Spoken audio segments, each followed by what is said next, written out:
Yanlış, yanlış. Buralar İngiliz toprağıdır. Bu uçak gemisinden başka faydalanmak isteyen yok mu? Sen silahlan. Kime karşı silahlan demek? Türkiye'ye karşı. Adada TSK'dan başka ne var ki? Değil mi şurada? 3 NATO üyesi artı bir NATO üyesi olmayan toplanıyorlar. Bize gelen kaynaklarımızdan gelen bilgiye göre. Türkiye için de 5. madde geçiyor. Türkiye'ye de birisi saldırırsa 5. madde olmaz diyor. Türkiye ne olur ne olmaz hiçbir şekilde riske etmemek açısından geleceği burada gelecekte de geçerli olacak şekilde bir deniz üssü, bir hava üssü. YZT Haber Merkezi'nden herkese merhabalar. Amiral Cihat Yaycı ile yeniden haritanın başında birlikteyiz. Amirim hoş geldiniz. Hoş bulduk. Hep konuştuğumuz bir konu, gündemde de olan bir konu ama sürekli gündemimizde bizim Kıbrıs meselesi. Özellikle Güney Kıbrıs'ta yaşanan hareketlilik. Her geçen dönem başka bir hareketliliğe tanıklık ediyoruz. Bugünden baktığımızda bölgede kimler var, ne planlıyorlar? Biraz bu yayında onu konuşalım isterim. Hem de bölge denizlerindeki özellikle Güney Kıbrıs'a gelen diğer ülkelerin, aktörlerin etmenleri nelerdir? Onlarla da başlayabiliriz. Evet. Şimdi bir kere Kıbrıs Adası şu ada gördüğünüz gibi tam anlamıyla jeopolitik bir tanımlama yaparsak ki yapmışlar daha önceden. Benim en beğendiğim tanımlamalardan bir tanesi, benzesimlerden bir tanesi sabit uçak gemisi tanımı. Sabit uçak gemisi. Burada üs elde eden ya da buraya sahip olan Süveyş'i, Orta Doğu'yu, boğazları, çünkü boğaz trafiği buradan geliyor ve Bakü, Tiflis, Ceyhan boru hattını kontrol eder. Bu dünya petrolünün %2, %3'ü civarında bir rakamdır. Dünya petrolünün yine %20'sine yakını, deniz ticaretinin de %20'si buradadır. Dünya petrol ve doğalgazın da yarısından fazlasının neredeyse bulunduğu Orta Doğu'dur. Petrol ve doğalgaz. Yine %2, %3 civarında dünya petrol ve doğalgazının, %2 hidrokarbonun, %2, %3'ü bizim boğazlarımız vasıtasıyla pazarlara ulaşır. Şimdi görüyor musunuz? Her yeri kontrol eden bir sabit uçak gemisi Kıbrıs Adası. Peki kim kullanıyor şu an sabit uçak gemisi? Şimdi onu söyleyeceğim ama tarihi olarak da söyleyeyim. Baharat ve İpek yollarının da kontrolünü sağlardı burası. Denizden limana ulaşır, ondan sonra giderdi. Şimdi şuraya bakalım. Şimdi burada KKTC var. Burada şimdi herkes şunu söylüyor. Diyor ki Akrotiri ve Dikelya'da, değil mi? İngilizlerin üssü var. Bu üsler bildiğimiz üsler mi yoksa daha böyle hücuma hazırlanan üsler mi? Her şey var. Şimdi söyleyeceğim. Bu üsler çok büyük üsler. Hava üssü var, deniz. Zaten dikkat ediyorsanız hepsi deniz kenarında. Yani o biraz önce uçak gemisi dedim ya. Bu üsler işte o uçak gemisinin kullanıldığı yerler. Şimdi İngiliz üsleri deyince algı şu şekildedir. Sanki bunlar Güney Kıbrıs Rum yönetiminin toprakları ve Güney Kıbrıs Rum yönetimi de bu toprakların bir kısmını İngilizlere üs olarak vermiş. Yanlış, yanlış. Buralar İngiliz toprağıdır.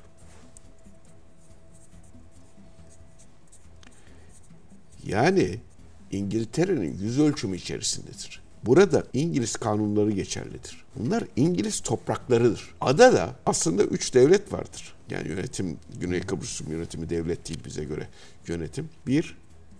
KKTC 2. GKRY Güney Kıbrıs Rum yönetimi 3. İngiltere. Değil mi? Evet. Bu adada 2 devlet olmaz lafı baştan yanlıştır. Çünkü KKTC yokken bile adada Kıbrıs Cumhuriyeti ve İngiltere vardı. 1960'dan sonra İngiliz topraklarını aldı, gerisini ne yapıyorsanız yapın dedi, bıraktı. Bunlar bak, hiç İngilizlerin sesinin çıktığını duydunuz mu Kıbrıs meselesinde? Hayır. Hiç. Kimse İngilizlere bir şey söylüyor mu? Hayır. Olan hep Türklerle, adada şu 3 kesim yaşıyor. Türkler, Rumlar ve İngilizler. Ama hep mesele Türklerle Rumlar arasında. Ne bunlar İngilizlerden bahsediyor Türkler, ne de Rumlar İngilizlerden bahsediyor. Ne de kimse onların topraklarını istiyor. Kulağımızın bir kenarında kalsın bu şimdi. Peki bu üslerden kim faydalanıyor? ABD. Bu üslerden ayrıca faydalanan ABD. İngiliz üslerinden. Yani İngiltere artı ABD. ABD nasıl kullanıyor? ABD üs anlaşması yapmış. Yani Diego Garcia'dan nasıl bombaladı Hint Okyanusu'ndaki yine İngiliz adasına gitti değil mi ABD B-2 uçakları? Evet. Dolayısıyla buraya da Amerika'nın uçakları, helikopterleri, gemileri geliyor. Burası tıkır tıkır kullanılıyor. Peki adanın askerden arındırılması talebi var değil mi? Şimdi ilk defa bunu GZT'de gündeme getiriyoruz. Batı ne diyor? Ada askerden arındırılsın. Bak şimdi. Bu teklifte gelenler çok değil mi? Evet. Türk askeri de gitsin. Öteki de askerden arınsın. Garantörlük de koy. Hiç kimse İngiliz üslerinin de kapatılmasından bahsediyor mu? Hayır. Gördünüz mü? Peki İngiliz üsleri ne olacak? Onlar sanki yokmuş gibi davranıyorlar. Peki bu uçak gemisinden başka faydalanmak isteyen yok mu? Var. Fransa var ve Rusya var. Rusya GKR ile Güney Kıbrıs Rum yönetimiyle anlaşma yaptı. Ve çok uzun süre şurada üsler var, limanlar var. Şurada Limassol var falan. Bunların hepsini kullandı. Nereye karşı? Akdeniz'de üs olarak kullandı. Suriye'ye destek için kullandı. Suriye'deki gemilerini buraya getirmek için kullandı. Tartus yeterli değildi. Buradaki limanlarda malini buradan yaptı. Petrol aldı. Bilmem yiyecek aldı, içecek aldı. Personeli devamlı kullandı. Sonra Avrupa Birliği dedi ki kardeşim Avrupa Birliği sen bundan vazgeçeceksin ve ABD ben de sana 1974'ten beri uyguladığım silah ambargosunu kaldıracağım. Kağıt üzerinde Rusya da hiç itiraz etmedi ha. Bak çok enteresan. Aman bana niye kullandırtmıyorsun? Nasıl iptal edersin falan demedi. Hiçbir şey demedi. Bunlar kağıt üzerinde güya bunu iptal ettiler ve silah ambargosu kalktı. 2022 yılında yanlış hatırlamıyorsam silah ambargosu kalktı. Ama Rusya'nın da buradaki varlığı. Rusya'nın da burada ama Rusya zaten Tartus'ta edinmişti. Arada sırada gene gemileri geliyor ama kağıt üstünde böyle bir şart sundu. Silah ambargosunun kalkması ne demek? Sen silahlan demek değil mi? Evet. Sen silahlan. Kime karşı silahlan demek? Türkiye'ye karşı. Adada TSK'dan başka ne var ki? Değil mi şurada? Demek ki Türkiye'ye karşı. Peki silah ambargosunu kaldıran kim? Amerika Birleşik Devletleri. Amerika Birleşik Devletleri'nin NATO üyesi değil mi? Türkiye NATO üyesi değil mi? Peki iki NATO üyesi varken bu NATO üyesi ülke buna karşı silahlan nasıl diyor? ABD NATO üyesiyken Türkiye'ye karşı silahlan diye GKR'ye ambargoyu niye kaldırıyor? GKR'ye başka bir Güney Kıbrıs Rum yönetimi yani. Kısaltılmışını söylüyoruz. GKR'ye deyince anlasın vatandaşlarımız, seyircilerimiz. Güney Kıbrıs Rum yönetimi. GKR'nin Allah aşkına başka savunma ihtiyacı var mı? Şu adada güya Türkiye'nin saldırdığı yok da başka savunma ihtiyacı var mı? O zaman buna karşı yapıyorsun. Yetmiyor. Fransa, Yunanistan, bak şimdi Yunanistan da girdi. Amerika Birleşik Devletleri ile GKR'ye savunma işbirliği anlaşması imzalıyor. Kime karşı imzalıyorsun ya sen? Türkiye'ye karşı. NATO. Savunma anlaşması karşı imzaladıkları Türkiye, NATO. Peki kimle anlaşma imzalıyor bunlar bir NATO üyesine karşı? NATO üyesi olmayan GKR ile. 3 NATO üyesi artı bir NATO üyesi olmayan toplanıyorlar. Bir NATO üyesi olan Türkiye'ye karşı. NATO'ya tam aykırı bir şey zaten. NATO'ya aykırı, her şeye aykırı. Her şeye aykırı. Zaten Michael Rubin demedi mi? 5. madde oy birliğiyle yürürlüğe girer. Yani hepimiz 5. maddeyi de yazalım mı buraya? Evet. 5. madde NATO 5. madde. Hepimiz için, hepimiz birimiz için. Yani bana saldıran sana saldırmış olur. Bana saldıran hepimize saldırmış olur. Hepimiz topyekün savunma. Peki topyekün savunma kararı nasıl alınacak? Oy birliğiyle NATO'da. Diyor ki Michael Rubin, Türkiye'ye saldırır, İsrail saldırırsa topyekün savunma kararı çıkmaz. Çünkü ABD veto eder diyor. Trump en son NATO zirvesinde, Lahey'de yapıldı ya, NATO zirvesinde, Cumhurbaşkanımıza falan tokalaştılar. Diyor ki Trump ikili görüşmelerde ve uçağa binmeden önce 5. madde bir gönüllü kişidir. Gönlü olan evet der, gönlü olmayan hayır der. 5. madde Türkiye için geçerli değildir diyor. Yunanistan için geçerli değildir diyor. Yani Yunanistan Türkiye'ye saldırırsa ya da Türkiye Yunanistan'a saldırırsa o aralarındaki çatışmada 5. madde yürürlüğe girmez diyor. Bak açıkça söylüyor ve diyor ki bize gelen kaynaklarımızdan gelen bilgiye göre Türkiye için de 5. madde geçer. Türkiye'ye de birisi saldırırsa 5. madde olmaz diyor. O zaman NATO güvenlik şemsiyesi çok tereddütlü bir durum. Zaten bu anlaşmalar Türkiye'ye yönelik bir tavır sergiliyor. Fransa bu kapsamda ve Yunanistan hava üslerini ve deniz üslerini kullanıyorlar. Güney Kıbrıs Rum yönetiminin. Bir kere bu tamamen 1960 anlaşmalarına aykırı. 1960 anlaşmalarına göre garantör devletlerin onaylamadığı hiçbir savunma işbirliği anlaşması yapılamaz. O zaman 1960 anlaşması yoktur diyorsun. Bu şu anlama geliyor. Aslında Güney Kıbrıs Rum yönetimi Kıbrıs Cumhuriyeti'nin devamı değildir diye ikrar etmişler, itiraf etmişler anlamına geliyor. Türkiye'nin de bunu kullanması lazımdır. Türkiye nasıl bir hamle yapabilir bu süreçte? Yani birçok ülke saydık Amiral'im. Türk tarafını, KKTC tarafını nasıl bu denkleme sokabiliriz? Ne yapması gerekir? Türkiye'nin bir kere Türk Silahlı Kuvvetleri'nin Kıbrıs'taki varlığı Türkiye'nin güvenliği için şarttır. Yani burada bu kadar devlet buraya gelmişse, burada üstleniyorsa bir kere Türk Silahlı Kuvvetleri'nin varlığı Kıbrıs meselesiyle bağlantılı da olmamalıdır. Burada Türkiye'de var olmalıdır. Şu nasıl bir varlığımız var şu an için? Bizim burada tabii barış gücümüz var.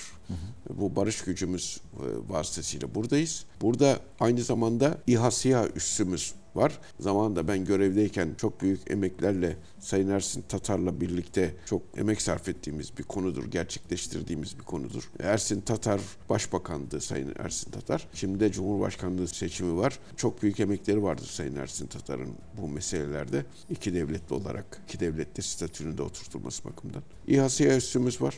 Gazi Mausan'ın orada bizim yine İskele Boğaz bölgesinde bir deniz üssü, küçük bir deniz üssü yapımımız var ve alanın etrafında yine aynı şekilde birçok Türk Barış Kuvvetleri'nin burada varlığı var. O zaman yalnız her halükarda Türkiye Cumhuriyeti Devleti'nin aynen Amerika Birleşik Devletleri'nin, aynen Fransa'nın, Yunanistan'ın yaptığı gibi Kuzey Kıbrıs Türk Cumhuriyeti ile savunma işbirliği anlaşması imzalaması lazımdır. Sadece barış kuvvetleriyle, Kıbrıs Türk Barış Kuvvetleri ile yetinmemeli ve bir savunma işbirliği anlaşması imzalayarak adada aynen İngilizlerin olduğu gibi egemen üs anlaşması. Yani benim sanki toprağımmış gibi, Türkiye'nin toprağıymış gibi birkaç tane deniz, hava ve kara üssü, askeri üssü oluşturması lazımdır. Ve orada Türkiye Cumhuriyeti Devleti'nin kanunları geçerli olmalıdır. Her egemen üste olduğu gibi. Mesela Rusya, Hmeymim'de ve Tartus'ta egemen üs sahibidir. Yani orası Rus toprağı sayılır o kısımlarda. O üssün içerisine girdiğiniz zaman Rus kanunlarına tabi olursunuz. Mesela İngiltere, buradaki üsler egemen üstür. Orada İngiliz bayrağı sallanır ve içerisine girdiğiniz zaman İngiltere kanunları. Aynen Türkiye'de bunu yapmalıdır. Türkiye ne olur ne olmaz hiçbir şekilde riske etmemek açısından geleceği burada gelecekte de geçerli olacak şekilde bir deniz üssü, bir hava üssü, bir kara üssü en azından egemen üs anlaşması yapmalıdır. Ama bir de şimdi birçok ülkeden bahsettik ama Kıbrıs'ın güneyi deyince bir de aslında Hindistan da aktör olarak, özne olarak çok artık gündeme geliyor. Bir yandan aslında haritada baktığımızda belki diğer haritada bile çok uzaktaki bir nokta. Kıbrıs için ne düşünüyor olabilir? Bizi neden ilgilendiriyor? Hindistan'ın buradaki planları. Onu da gösterelim şimdi. Şimdi bir kere şuna bir bakalım. Bu kuşak yol girişimi var. Önce Çin'in kuşak yol girişiminden başlayalım. Bu Çin Moğolistan ve Rusya ekonomik koridoru. Çin, Rusya, Moğolistan ekonomik koridoru. Böyle geçiyor. Yeni Avrasya Kara Köprüsü. Yani Çin'den başlıyor, geliyor. Neyle geliyor? Bu koridor burada Urumçi'de ayrılıyor. Burada karayolu köprüsü. Yeni Avrasya Karayolu Köprüsü. New Eurasia Land Bridge. Tamam mı? Burası. Sonra burada Çin, Orta Asya, Batı Asya koridoru. Çin, Orta Asya ve Batı Asya koridoru. Bunun da adı China, Central Asia, West Asia koridor. Tamam mı? O da şu. Bu da bu. Tamam mı? Sonra burada yine aynı şekilde Çin-Pakistan ekonomik koridoru. Hepsi Çin'in mallarının taşınması için. Ve yine Çin, Hindi-Çin Yarımadası ve yine burada Çin, Hindi-Çin Yarımadası deniliyor. Bu da yine Sykes-Picot diye geçiyor. Bu koridor var. Denize ulaşıyor. Buradan denize yükleniyor. Öyle gidiyor. Ve bütün bu koridorlar işte Trans-Himalaya çok boyutlu yolu var. O da yine aynı şekilde devam ediyor. Bunlar bakın demir yolu, karayolu, demir yolu, deniz yolu, karayolu, tren yolu devam ediyor. Karayolu, demir yolu devam ediyor. Karayolu, demir yolu, deniz yolu ve burada deniz kısmı var Kuşak Yol Projesi'nin. İşte bu bütün deniz kısmı Kuşak Yol Projesi'nin Akdeniz'e, Doğu Akdeniz'e ulaşıyor ve Kıbrıs limanları kullanılıyor. Yunanistan ve Türk limanlarında devre dışı çıkartmaya çalışma var. Sonra İtalya'ya ulaşılıyor. Gördüğünüz gibi bu Güney Koridoru dediğimiz aynı zamanda deniz koridoru Kıbrıs Adası'na dokunuyor. Kıbrıs Adası Çin ticaretinin deniz bağlamında en önemli kontrol edilebilir noktası etmesi gerekir. Şimdi küresel jeopolitikte bu anlattığımız şeylerde bir takım koridor savaşları var. Çin bunu yapınca Rusya, İran, Hindistan arasında Kuzey-Güney Koridoru denilen bir koridor çıkartılıyor. Gördünüz mü orası? Evet. Burası. Bu aynı zamanda Hindistan bu da çok önemli. Hindistan Orta Doğu Avrupa koridoru. IMEC. India, Middle East, Europe koridor. Şimdi bu koridor şurası yani. Dikkat edin. Şu andaki bütün savaşların temeli bu IMEC'tir. Hem Çin'in önünü kesmek hem de bölgede İsrail'in bekası ve güvenliğini sağlamak, İsrail ve Amerika'ya müttefik olan devletlerin de refahını güçlendirmek. Etkisini arttırarak Amerika'nın bunların üzerindeki etkisi. Birleşik Arap Emirlikleri. Ne bu? İbrahimi Anlaşmalar. Suudi Arabistan. Ne bu? İbrahimi Anlaşmalar. Ürdün. Zaten cepte. İsrail. Gördünüz mü? Niye İsrail? Nereden çıkıyor bu? Hayfa ve Gazze. Buradan neresi? Kıbrıs Adası. Bak bütün her şey denize yükleniyor. Ve Yunanistan. Türkiye nerede? Bypass edilmiş vaziyette. Türkiye kuşak yol girişiminin içerisinde Çin'in ama IMEC'in dışında. Türkiye bu arada bütün bu jeopolitik koridorları görünce iki şeyi hayata geçirmeye çalıştı. Zengezur ve kalkınma yolu.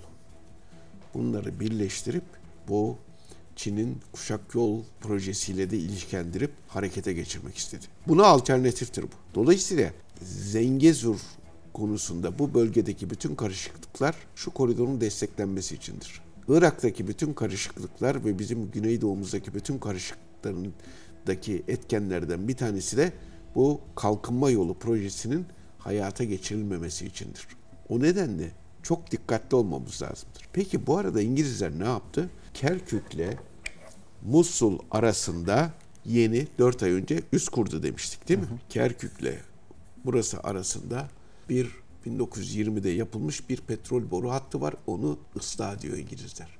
Gördünüz mü? İngiltere'de işin içinde. Bu adada kimin üsleri vardı Kıbrıs'ta? İngiltere'nin. Kime kullandırıyordu? ABD'yi. Peki bu koridorun en büyük destekçisi kim? ABD. Peki bu koridor kimi ıslah edecek, refah seviyesini oluşturacak? İsrail. Teşekkürler. Ben Sayın teşekkür ederim.